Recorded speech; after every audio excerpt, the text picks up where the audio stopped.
Ini ya, di foto ya, kemarin mana ya. Yang terakhir mana betul? Oh, di sana ya. Betul ya Pak. Lihat.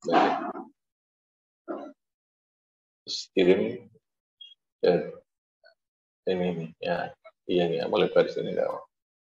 1, 2, ke bawah.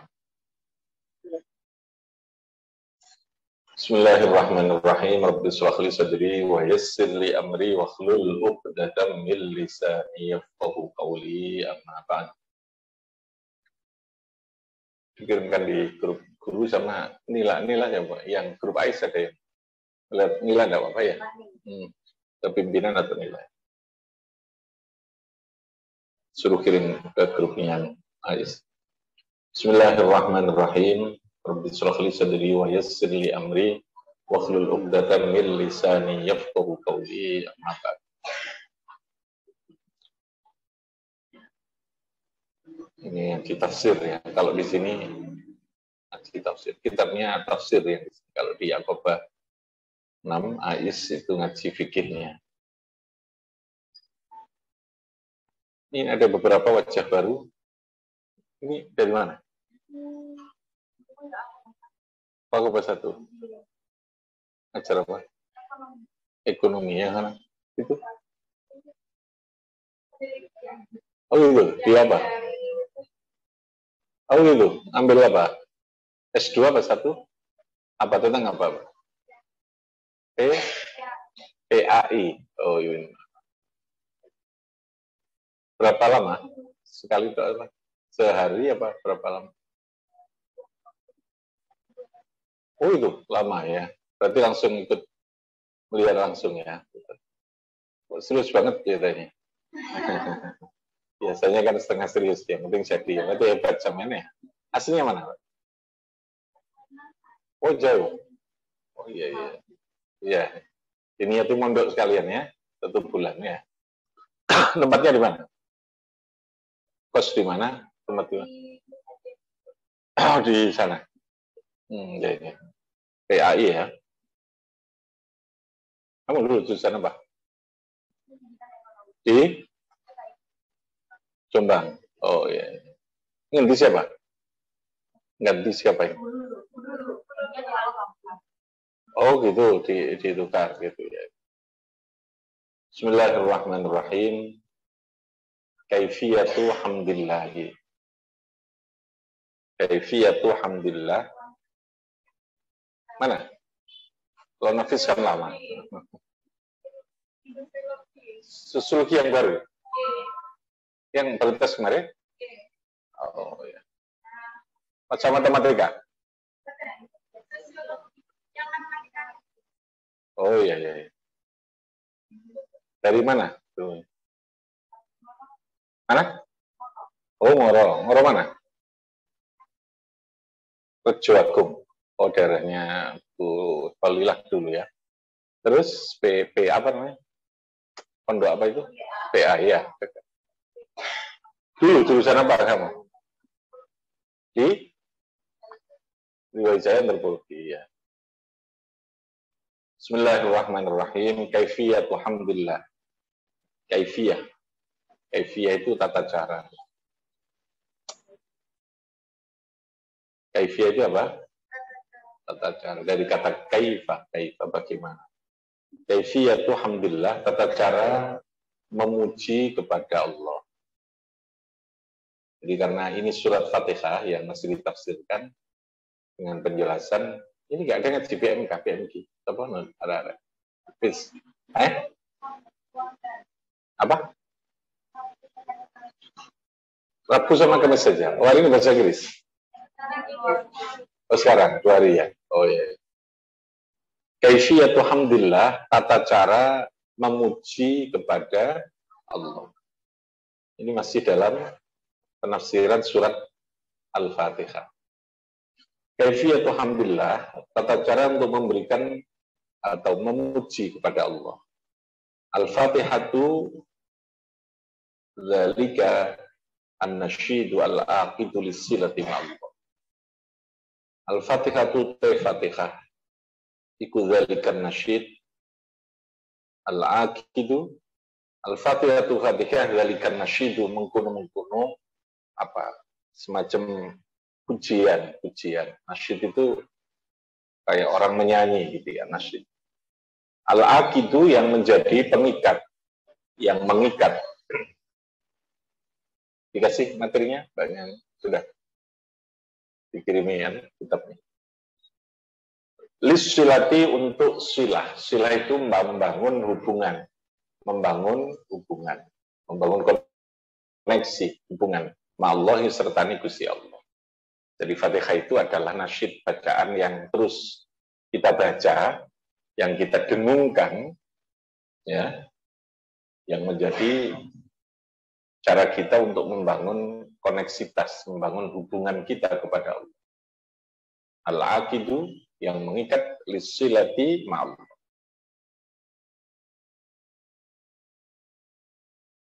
Walladzi 'allamana Allahu iyyahu. Walladzi lan sesuatu lantaran 'allama yang mengajarkan.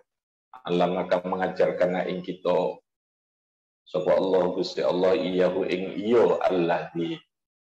Jadi Fatihah adalah cara yang diajarkan oleh Allah bagaimana kita terus membangun hubungan itu kepada Allah. Allamana, namanya tauqifiyah. Jadi kalau tata cara yang berkaitan dengan membangun hubungan pada Allah, tata cara ini yang menentukan itu Gusti Allah. Nah, sesuatu yang diajarkan oleh Allah itu dalam bahasa agamanya disebut dengan tauqifiyah. Apa namanya? Tauqifiyah. Tauqif itu artinya mandek. Mandek itu ya semacam doktrin ya, ajaran yang dipaketkan oleh Gusti Allah untuk kita lakukan. Itu namanya tauqifiyah. Tidak lagi menggunakan wilayah rasional atau akal kita. Itu istilahnya tauqifiyah. Contohnya lagi kayak susunan Al-Quran, dalam penulisan Al-Quran. Itu tauqifiyah. Langsung Allah yang mengajarkan. Kalau kita melihat rasionalnya kan berdasarkan turunnya ayat. Waktu turunnya ayat kan. Mestinya kan ya. Yang turun pertama mestinya apa? Iqra kan gitu. Tapi yang ditulis dalam Al-Quran yang pertama apa? Fatihah. Nah, urutan atau tartib di dalam Kitabatil Quran, film mushaf itu adalah tauqifiyah. Apa namanya? Tauqifiyah. Yang ngajarin ini bisa menunggu wis. Sehingga meskipun logika kita mempertanyakan, loh kenapa kok tidak ayat surat pertama yang diturunkan, yang ditaruh di depan, dijawabnya tadi itu, yaitu sing ngulangi Gusti Allah. Bahasa agamanya namanya tauqifiyah. Sesuatu yang diajarkan langsung dari Gusti Allah itu. Ya kayak Fatihah ini sudah allamana gitu ya. Cara bagaimana kita menuju kepada Allah itu Gusti Allah yang menentukan. Bukan bahasa kita, tapi bahasa Allah. Bahasa Allah. Walladzi 'allamana Allahu iyyahu. Yaqra'u membaca. Yaqra'u membacahu ing alladzi, kembalinya kepada alladzi. Yaqra'u membacahu ing alladzi sapa al-mu'minu wong mukmin. Di kullil munasabati, ing dalam setiap kesempatan, setiap kegiatan, setiap kesempatan. Jadi pada setiap momentum, munasabat itu momentum. Setiap momentum maka Fatihah itu menjadi bacaan seorang mukmin yang menjadi model hubungan seorang mukmin itu kepada Gusti Allah. Bisolati ing dalam salat wa ghairiha. Bisolati ing dalam salat wa ghairiha lan saliyane salat. Li anna bidayatahu. Li anna bidayatahu ala ta'wili qulu alhamdulillah. Li anna bidayatahu, karena sesungguhnya permulaannya alladzi, bidayah itu tawitan. Iku ala ta'wili ing atase takwil. Takwil itu pemahaman. Qulu alhamdulillahi rabbil alamin. Jadi seakan-akan ada kalimat yang mendahului. Bidayah itu yang mengawali dari kalimat yang ada dalam surat Fatihah. Anda ketika melakukan sesuatu, qulu alhamdulillahi rabbil alamin. Kalimat itu mengandung kekuatan apa? Keyakinan, ideologi, kekuatan energi yang dahsyat. bahwa apapun yang kita lakukan, kita bisa apa saja, bisa melakukan apa saja, itu diawali dengan itu bidayah. Alhamdulillah. Dari Allah. Kalaupun toh ada keberhasilan yang pantas dipuji secara sempurna, hakikatnya itu Gusti Allah. Kalau manusia harus mendapatkan pujian, ucapan selamat, manusia mendapatkan apresiasi, itu lebih bersifat apa? Bersifat formalitas saja, bukan hakikat gitu. Hakikat itu siapa? Allah. Yang berhak mendapat pujian itu Gusti Allah. Tapi kan orang tetap harus memberi apresiasi kepada seseorang. Makanya malam yashkurin nas, lam yashkurillah. Orang yang tidak berterima kasih kepada orang itu, dia sesungguhnya tidak bisa melakukan syukur kepada Allah. Apresiasinya tetap kepada manusia. Manusia, tapi dalam keyakinan kita kudu yakini bahwa kita dapat itu ya dari Gusti Allah. Dia bisa begitu juga karena apa? Allah ya. Nah, persoalannya bagaimana Allah menghendaki kita untuk bisa mendapatkan itu, gitu ya. Karena di sana ada kasih sayang, juga mungkin ada ujian. Orang mendapatkan kelebihan kan kemudian dua sisi itu. Tapi ketika itu kenikmatan, ucapan yang digunakan adalah alhamdulillah. Alhamdulillah dalam konteks bahwa apa yang dilakukan, keberhasilan, prestasi itu sesungguhnya substansi adalah Allah. Pujiannya itu kepada Allah. Tapi tetap melalui orang yang ditunjuk oleh Allah untuk berhak mendapatkan apresiasi dari manusia. Jadi tidak salah, jangan lalu kemudian, oh itu hanya Gusti Allah, kamu beri pujian dia, kufur kamu nanti. Enggak. Itu sudah ada perintah, kita berikan pujian itu sesuatu yang memang juga perintah Gusti Allah, tetapi tetap dengan keyakinan bahwa substansi, hakikat, asal-usul, sing dadekno orang itu bisa melakukan sesuatu, tetap siapa Gusti Allah. Itu maksudnya begitu. Akidah yang benar itu seperti itu. Sama dengan saya mengatakan, kita bisa makan enak karena kita punya mulut, kita bisa sehat karena kita makan. Tapi jangan lalu berhenti di situ. Bahwa makan itu menjadikan kita sehat, itu hanya bagian dari sebuah pilihan. Yang Allah memang menjadikan makan itu menjadi sesuatu proses hukum alam, sunnatullah bahasanya, untuk menjadikan kita sehat. Tapi bukan satu-satunya. Pilihan, tetap pilihan. Pilihan itu bahasa akidahnya najais. Sehingga kita tetap meyakini Allah bisa saja menjadikan orang bisa hidup tanpa harus makan.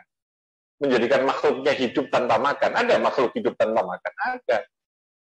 Bentuk makannya mungkin bisa berbeda. Malaikat itu tanpa makan hidup. Paham ya? Karena Allah menghendaki begitu. Manusia diciptakan oleh Allah bisa hidup kalau dia makan. Sekali lagi posisi makan menjadi syarat hidup itu bukan keharusan bagi Allah menciptakan manusia. Itu pilihan. Makanya ketika orang bilang, oh ini gak makan mati, kamu mesti mati. Mestinya itu, kalimat mesti ya, mesti mati, itu tetap dalam konteks keyakinan hukum logika, pikiran manusia, bukan hukum akidah. Paham ya? Nah, hukum akidah itu Allah bisa nggak menjadikan orang itu hidup tanpa makan? Bisa. Orang mati yang sudah lama lalu dihidupkan bisa. Nyatanya ada Ashabul Kahfi, bisa hidup lagi. Paham ya?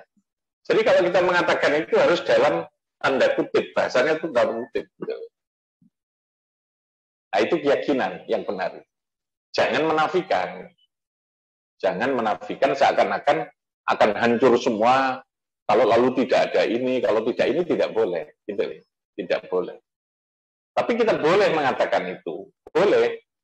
Sebagai manusia menarasikan, membuat satu bentuk redaksi kalimat untuk itu boleh. Tapi di balik itu tetap harus dengan keyakinan bisa saja ketika Allah menghendaki itu.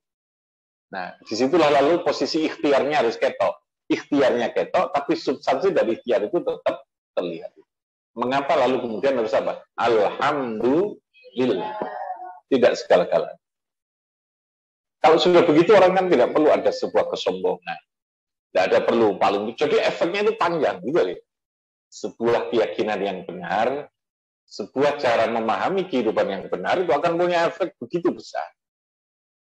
Jadi tanpamu aku bisa mati itu umpamanya. Padahal kamu ya pada wae akhirnya ya urip pisan nih. Jadi substansi itu harus jangan dihilangkan. Paham ya? Substansi itu apa ya? Sing gak ketok. Yang tidak kelihatan itu. Ada substansi yang tidak kelihatan. Sehingga tidak perlu ada kesombongan. Bahwa kita perlu menyampaikan, perlu mengidharkan, mensyiarkan. Itu ada aspek bahwa itu bisa menjadi contoh, bisa menjadi ini, gitu ya. Tidak selamanya orang menampakkan diri itu kesombongan. Menampakkan diri kadang menjadi sebuah perintah dari Allah. Ilmu tidak boleh disembunyikan. Anda lalu punya pandaian, punya ilmu udah disembunyikan. Loh, kamu nggak ngajar? Enggak, saya nggak kepingin sombong, tidak kepingin diketahui orang. Saya tawadhu, gitu. Takut nanti dikatakan pamer, ya tidak boleh. Ya, Anda tetap harus ngajar, tapi niat ngajari ditenani. Kita harus tetap yang kita lakukan, kita masukkan ke orang supaya orang tahu. Kita share. Tetapi keyakinan kita bukan lalu kita pamer, gitu loh ya. Pada posisi itu kita ingin ada doa, ada bisa inspirasi yang masuk di sana, ada supaya orang tahu bahwa ini kebaikan, gitu. Paham ya? Jangan lalu kemudian kita tahu, kok ojo dianu kita. Ya. Kepantasan dari sesuatu yang di-share, ya. Yang kedua adalah kenyataan. Paham ya? Walau kita makan banyak, terus udah share kemana-mana, alhamdulillah, ya baru saya makan ini. Oh, gitu ya. Nah, itu baru namanya tidak pantas. Mana ada syukur begitu kan, gitu ya. Ngaji, share, ngaji guru, ngaji pagi. Orang supaya punya motivasi. Oh, ternyata guru itu perlu ngaji ya. Kenapa harus ngaji? Kan gitu. Paham ya? Produk yang baik, apalagi yang menyangkut tentang sebuah sistem kelembagaan, itu perlu diizharkan. Izhar itu bahasa Inggrisnya share. Bahasa Arabnya share itu ya. Jadi kamu jangan merasa wah itu kita tidak, saya harus, karena tidak ada orang itu butuh dikandani, kan ngerti nih Allah nggak usah kita share, tahu juga Allah ini seri Allah, tidak perlu ya. Malaikat sudah tahu, yang ngerti share itu manusia, karena manusia tidak tahu. Betul? Nah itu pada niatan tadi ini. Jadi ada sesuatu yang bersifat substansi yang kita tidak boleh dihilangkan. Itu maksudnya begitu. Oke, kulu ngucap sira kabeh alhamdulillahi rabbil alamin.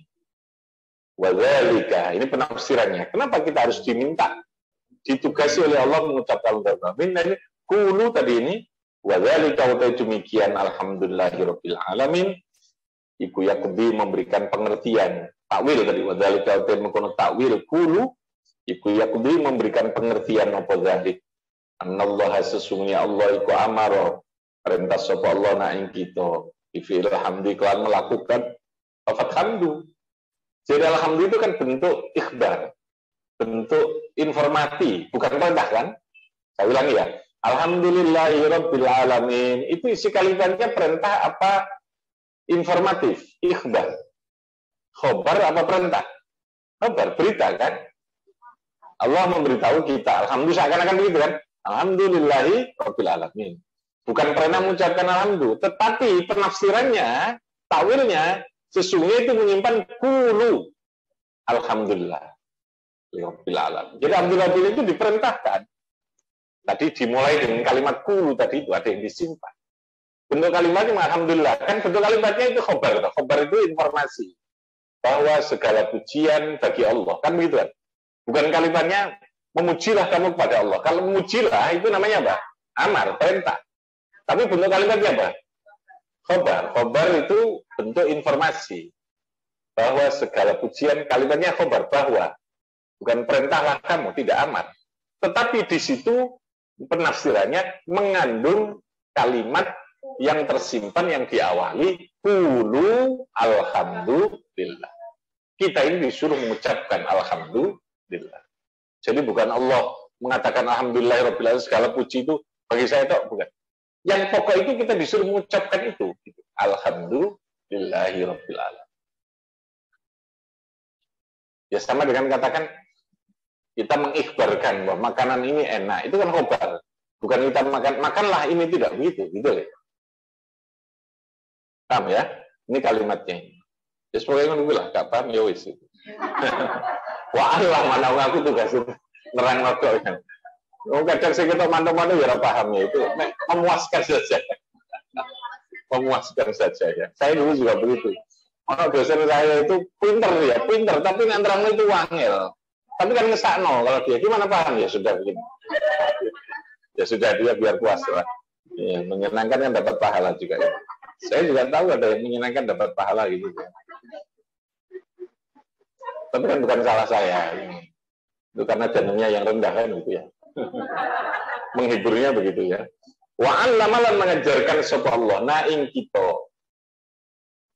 Ini agak banyak ini. Diputul lagi agak banyak. Ya. Enggak maksud saya video lagi.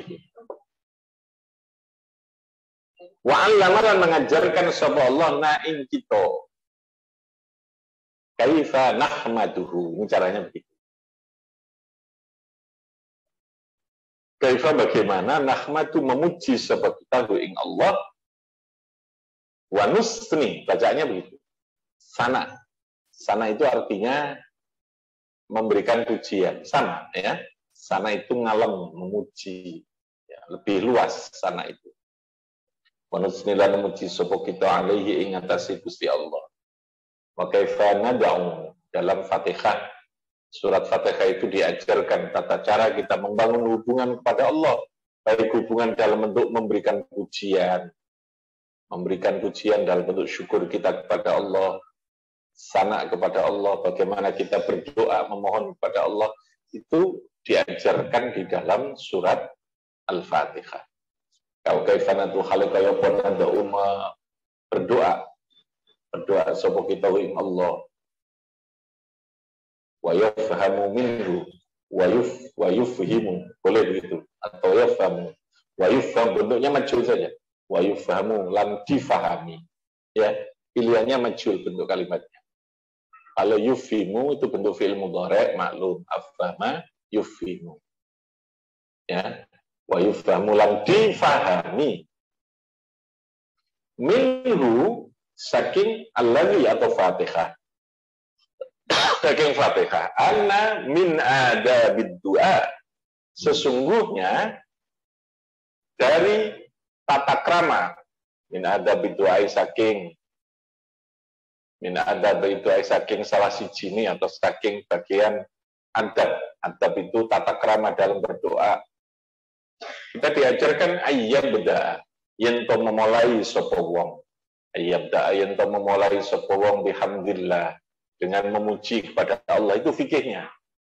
Jadi dalam Fatihah itu ada kesimpulan fikih yang diambil. Kalau fikih itu berarti hukum, bahwa orang yang berdoa adabnya dan fikihnya disunnahkan untuk memulai dengan bacaan hamdalah.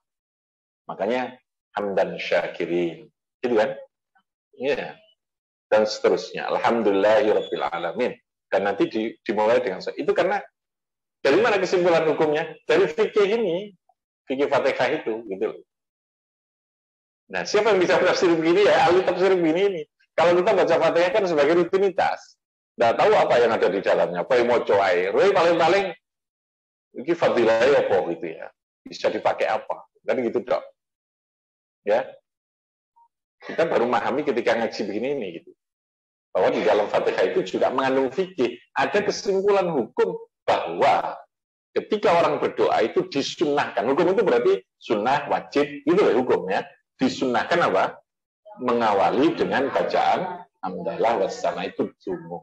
Eto-eto itu begitu logikanya. Ya, sama dengan kamu lah.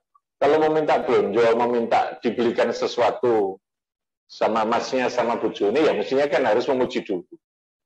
Wah, bojoku paling ganteng dewe gitu ya. Mesam-mesem gitu ya. Masih oleh dewe, paling ganteng dewe gitu ya. Ya, mari ngono ya. Jadi sing lanang, Mas piye ya, aku pengen kelambi harus dipuji. Ya sudahlah, yang penting I love you gitu ya. Ketika itu tapi I love you tok ya. Sing lanang kentir namanya ya. Dan difahami min saking alladzi anna min adabid du'a. Ayyabda ayen to memulai sapa wong bihamdillah wassana'i alaih liyakuna dzalika ad'a ilal ijabah. Liyakuna supaya ana apa ayyabda bihamdillah. Wadzalika mungkin yabda bihamdillah wassana'i alaih. Iku ada lebih bisa memberikan dorongan. Ada itu artinya bisa mendorong, memberikan harapan ilal ijabati maring diijabahi. Jadi tata krama dan sekaligus menjadi bagian dari yang lebih memperkuat optimisme kita. Ada itu optimisme kita bahwa doa kita ini diijabahi. Syukur kalau diawali dengan banyak amalia, baca Quran dulu, sholat dulu, gitu loh ya, sedekah dulu, lalu kemudian pakai dungo. Pantas-pantasnya itu kita punya alasan untuk minta, punya kepantasan, gitu ya. Sebenarnya ada logika manusianya di sana, gitu ya. Logika meminta, logika mengajukan sebuah permohonan itu tetap ada pada kebiasaan kita ini. Masuk jujur langsung untuk ya Allah. Rumah besar ya Allah, rumah besar. Mobil yang mewah ya Allah, sirkus ya Allah, pengaruh dewi gitu ya. Kan muji dulu ya, DP DC mantesno gitu kan.